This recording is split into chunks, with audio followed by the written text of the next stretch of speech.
I wanted to talk to you all a little bit before we embarked on the workshop process about what you can expect from the workshop and how I run the workshop. And part of the reason I just wanted to have a little chat explanation about that is that I know workshops can be very stressful, and I really am trying to mitigate the stress of having your work critiqued. So, I have a couple of ideas about how to make this less stressful. And the main suggestion I have is to try to think about the workshop process not as an evaluation. So don't be thinking, oh my God, they're going to think I'm a terrible writer, or they're going to think this piece is great and perfect. Because really, in the best workshops, what goes on is we take the piece wherever it's at, and we're going to take it up to the next level. We're going to bump it up a level. So um, try not to think about it as evaluation, but just as we're accepting the piece. This is what it is, and you're going to tell us a little bit about what you want to get out of the workshop yourself, and we're going to help you get there.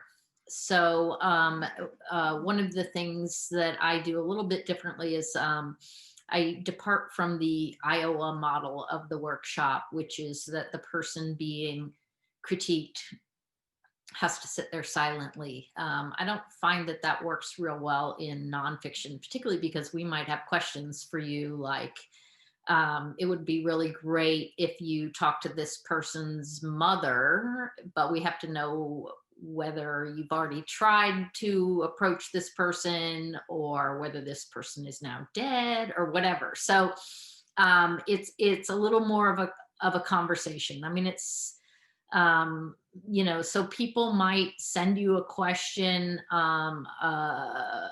via the discussion section or via email, and it's fine to respond to that, and it's fine to kind of set up at the top of your piece when you submit it what you would like particular feedback on or questions that you might have. And one of the ways that I found was useful in my own work was I think of the workshop process as akin to the editing process. And I remember when I was first starting as a journalist at the Village Voice, and I had an editor who would read my piece, and then of course I was like desperate for her to you know, tell me, oh my God, Karen, that was the most amazing piece I've ever read. You're a great writer, or whatever. She never did that. She never even said, this is good or this sucks or anything like that. No big overarching statements like that. What she did was she just kind of went right into the piece with um, really specific, concrete suggestions about where it might be improved or strengthened. So, it might be that this paragraph is really interesting, but I think it needs to be higher up in the story, or your description of this scene is really interesting. I think you could run with this a little bit longer, or this is boring. Trim this back. It interferes with the pacing. Um, and after a while, what I found was that in a way, that was a much more useful approach. True, I did not ever get that, Karen, you're great, that I so craved, as we all do.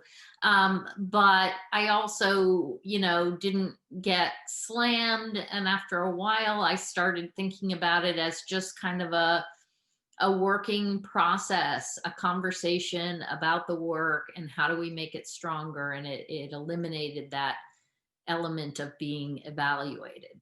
So I think that's a really good model for the workshop. And if you can approach it that way, I think it will be less anxiety inducing. So that is my thinking. And I'm hoping also that after watching this video, your classmates will also think about the feedback that they're given, and that they give that feedback in this same spirit, which is here's where the work is.